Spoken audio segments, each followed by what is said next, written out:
When most people hear about identity theft, they tend to think of financial crimes, cases where someone uses a social security or insurance number to rack up thousands of dollars in credit card debt and loans on unsuspecting victims. Indeed, this is the most common type of identity-related theft, affecting thousands of people every year. However, there are also cases that don't conform to this common formula of fraud for personal financial gain. In fact, many people commit these types of crimes with far stranger or mysterious motivations. Today, we wanted to take a look at a few examples of such cases, focusing on identity thefts that were bizarre or had no straightforward explanation. Before we get to our list, don't forget to subscribe to Crime Zone for more true crime content like this, making sure to hit the notification bell to stay up to date with our latest videos. With that out of the way, here are 5 seriously strange identity theft cases.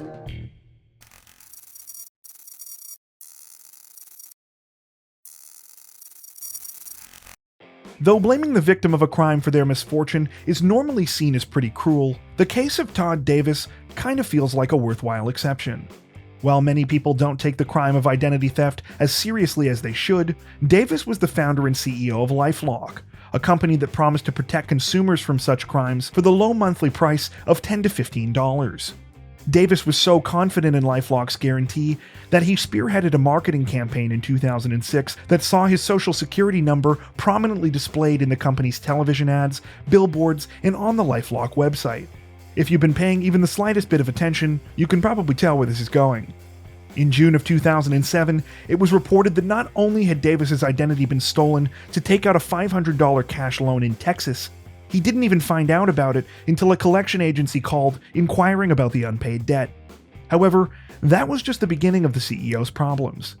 His identity was used again just 4 months later in Georgia to rack up almost $2,400 in debt on an AT&T Singular Wireless account.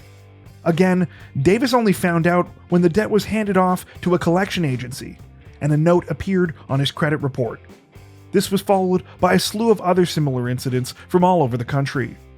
In all, Davis's identity was stolen at least 13 times. LifeLock also took a hit from the botched marketing scheme, when in 2010 they were forced to pay $12 million to settle charges from the Federal Trade Commission for deceptive advertising. As part of that agreement, LifeLock could no longer claim that its services provided absolute prevention of identity theft. Though by that point, we're guessing that was pretty obvious.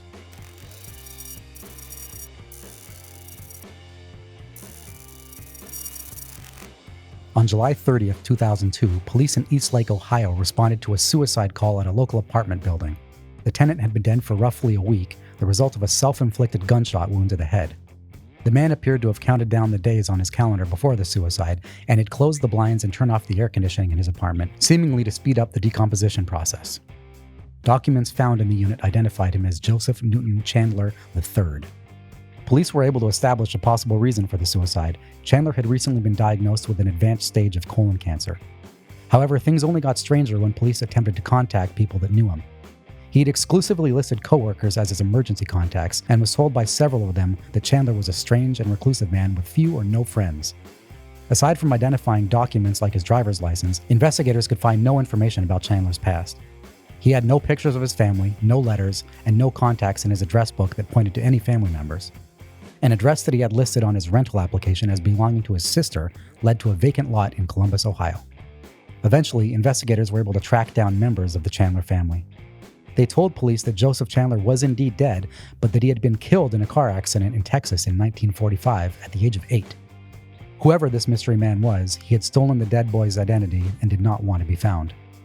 In the years that followed, investigators had many theories about the man's identity that never panned out.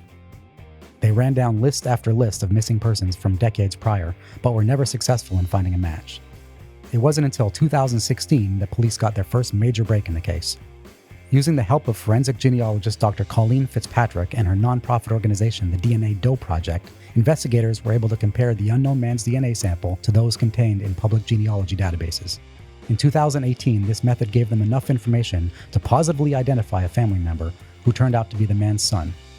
The unknown man was identified as Robert Ivan Nichols. According to Nichols' son, his father had left the family home in New Albany, Indiana in the mid-1960s.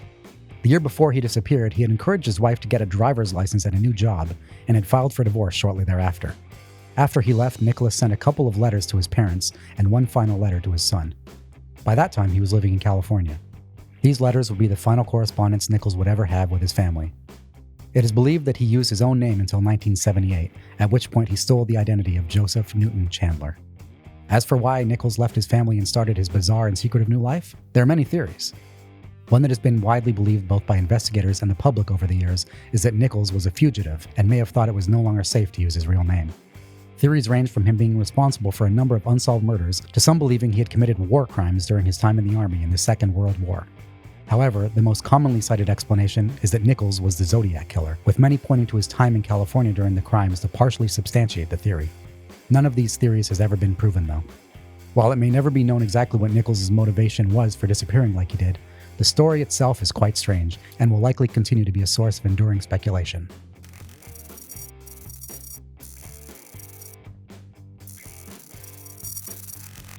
Unlike most identity thieves, Esther Reed didn't commit her fraud to rack up thousands of dollars of credit card debt on unsuspecting victims. Instead, she used various aliases to enroll in prestigious universities and start a new life. Reed dropped out of high school in 1995, and over the next few years, her life began to unravel. When her mother died of colon cancer in 1998, she reportedly lost the last of her support systems, and ended up pleading guilty to attempted possession of stolen property a year later. Shortly after this, Reed disappeared and was reported missing by her father. In 2001, Reed enrolled as an adjunct student at California State University, Fullerton, under the name Natalie Bowman. While there, she was known for her extensive involvement on the school's debate team, making it to the final round in several competitions. After a while, Reed decided it was once again time to reinvent herself. She took the identity of a woman named Brooke Henson, a South Carolina resident who had gone missing in 1999. Using Henson's social security number, Reed applied for an Ohio driver's license and used it to obtain a GED. Once she had this, she took her SATs, scoring 1,400 and gaining admission to Columbia University. She managed to attend the school for 2 years undetected, reportedly majoring in psychology. Things went well for Reed until South Carolina police learned of her activities in New York. Believing this to be a lead in the disappearance case of Brooke Henson, they tracked Reed down and asked her some questions.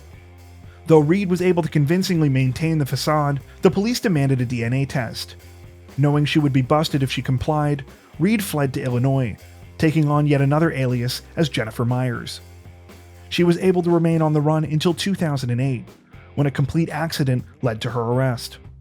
On February 8th of that year, police in Cook County were searching for a gunman who had killed 5 women at a Lane Bryant store. As part of the manhunt, they were investigating all out-of-state license plates in the area, which eventually led them to the motel where Reed was staying. The ID she gave officers flagged her as a person of interest, and she later confirmed her true identity. She was extradited to South Carolina, where she faced up to 47 years in prison for charges including mail fraud, wire fraud, and identity theft. Reed pled guilty and was ultimately sentenced to 51 months in prison.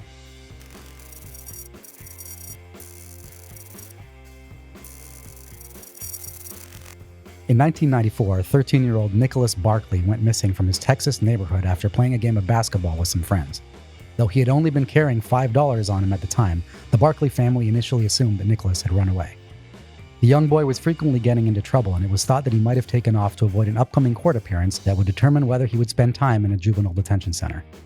Still, the lack of money and personal items Nicholas had taken was suspicious, and it was soon believed there was a more sinister explanation. With almost no leads in the disappearance, the case soon went cold. 3 long years would pass before the Barkley family received a miraculous phone call. Nicholas had been found in Spain, lost and confused. The family reunion that followed garnered massive media attention as people were eager for a fairy tale ending to the wild story. In particular, many were curious to hear the explanation behind the boy's sudden disappearance. When he arrived in Texas, Nicholas told a harrowing story of kidnapping, describing how he was abducted on his way home from the park where he had been playing basketball before being forced onto a plane to Europe. After that, he said, his captors had made him participate in a child sex trafficking ring. Eventually, he had managed to escape and was discovered by local law enforcement. However, it was only a matter of time before the heartwarming story of family reunion began to unravel.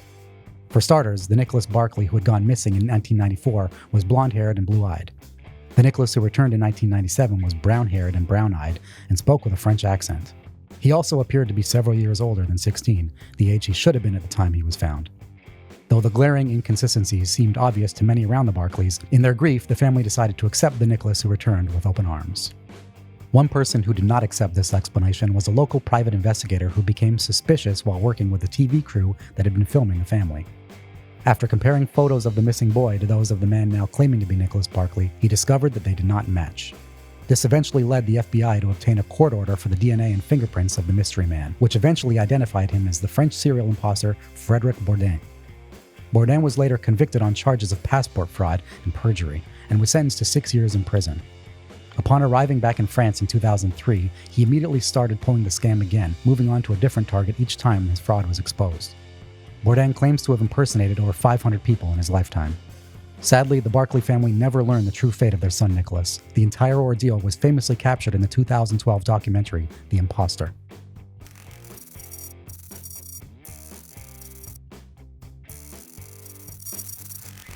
In 2003, John Blakely Ruff, the son of a prominent East Texas family, met a woman named Lori Kennedy in his Bible study class.